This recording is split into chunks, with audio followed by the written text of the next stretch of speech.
Hi, hello, my name is Gomer Joseph. I hope you've all been having a great day so far. Welcome back to another True Crime Tuesdays video. If you are new, I welcome you.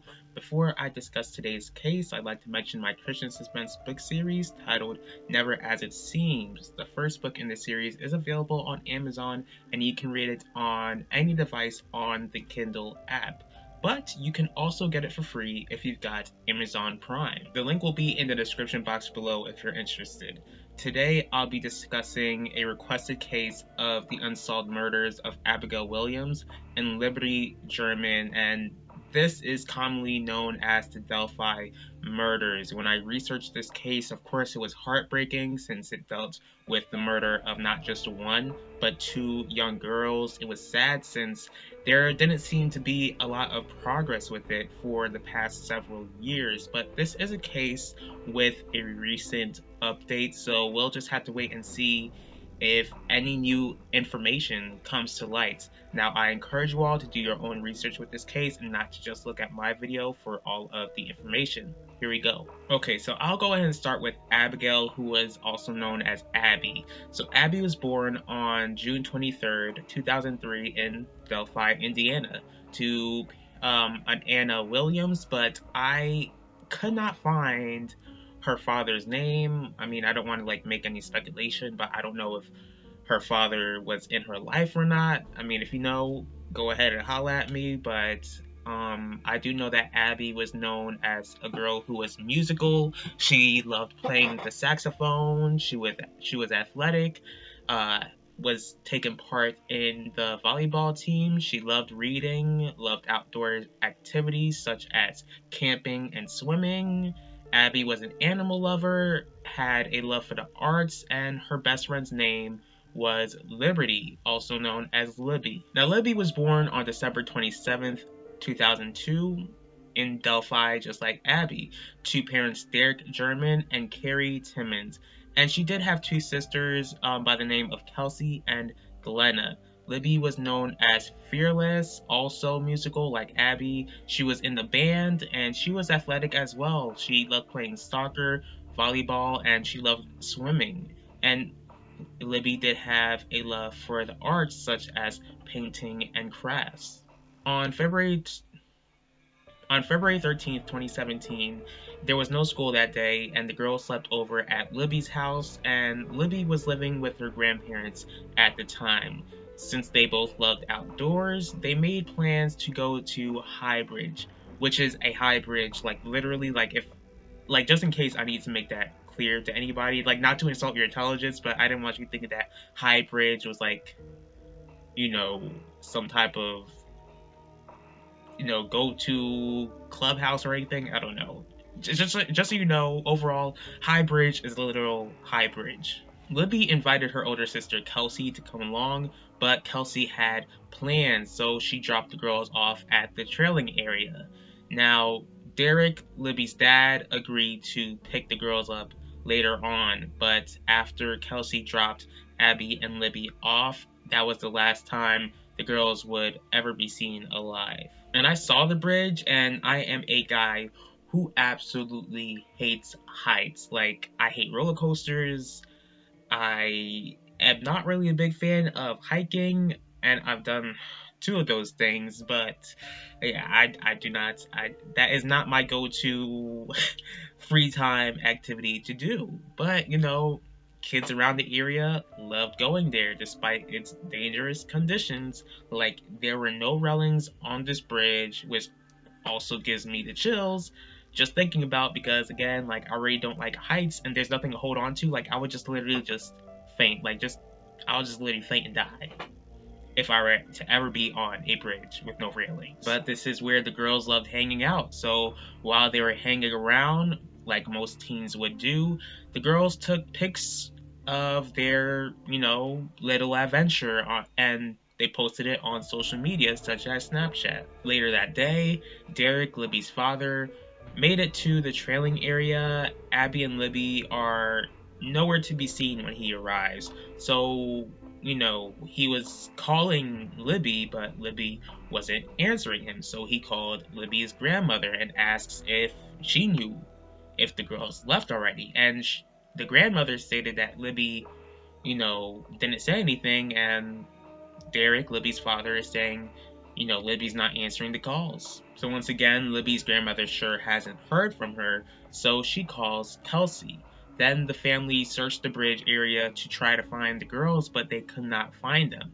So Kelsey calls her mother Carrie, who is like miles away. Carrie was informed of what was going on, and since it was getting dark, everybody was getting worried, so they called the police.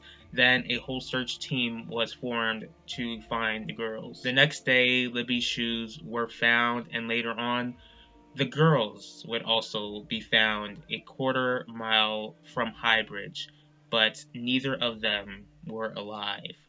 Of course, once the families received the news, they were absolutely devastated.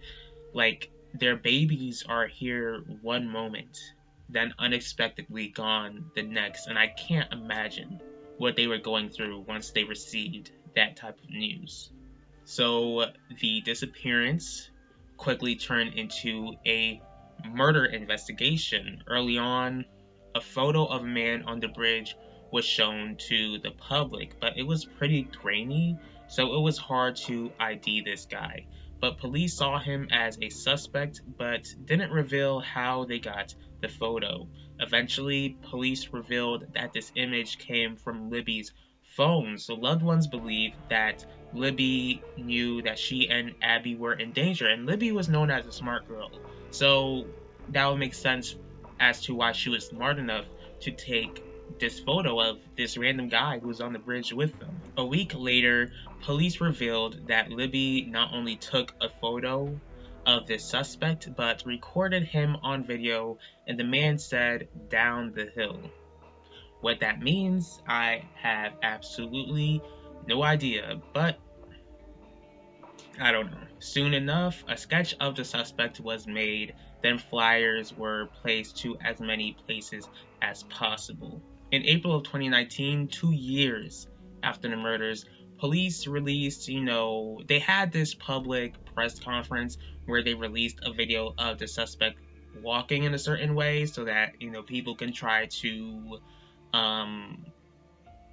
determine if they know somebody who walks that way, because again, like, the photo's pretty grainy, so there's not really a specific person that you can pinpoint. And an update of the voice recording was released where it said, "guys, something something something down the hill." Also, there's a new sketch that was shown. Now, if I didn't say anything about the sketch before, yeah, the sketch looked one certain way, and then now they're saying that there's another sketch of this guy. And, after the first sketch was revealed, the family was pretty much posting flyers of this sketch, and now all of a sudden there's a second sketch of this guy. Like, in my opinion, the first sketch looks more like the man in the video, but I could be totally wrong. But like, later on, it turned out that the two sketches kind of had the same features, so I don't know. The family felt kind of conned because, like I said, like, they spent so much time putting that first sketch out there that the police are saying the second sketch is more accurate. Now, recently, there was this guy named James Brian Chadwell who was arrested and charged for assaulting or attempting to assault, I believe, a 9-year-old girl who, and, after this arrest, Chadwell, this absolute monster, has been looked at as a person of interest in the Delphi murders. There are TikTok videos on YouTube, and his TikToks are, pretty strange, so you can go ahead and look them up for yourselves, and you can go ahead and form your own thoughts about this Chadwell sicko. Like, even his own family thinks badly of Chadwell. There's a story of him drowning his 4-year-old brother. Like, I don't understand how you can even fathom that. Like, a 4-year-old, like, I have a younger brother, and I never once considered trying to drown the kid. Like, I don't know. Make it make sense. Chadwell has past criminal history, so we'll see how this goes. Do you think that Chadwell could have committed the murders, or do you think that somebody else did? please leave your thoughts in the comment section. It's been 4 years since Abby and Libby were taken from this earth. The monster who took their lives robbed these girls of their bright future and robbed their loved ones from having these girls in their lives. Now, I do pray for the families of these girls. The God that I serve, the God of the Bible, is a God of justice, and He will make sure that justice is served. I thank you all for taking the time in your day to watch this video. If you did like this video, please feel free to hit the like button. And, once again, if you have any thoughts on this case, please leave your thoughts in the comment section. If you'd like to see more videos from me, please feel free to subscribe and click the bell to be notified about the next video. If there's a certain true crime case that you'd like me to cover, go ahead and let me know.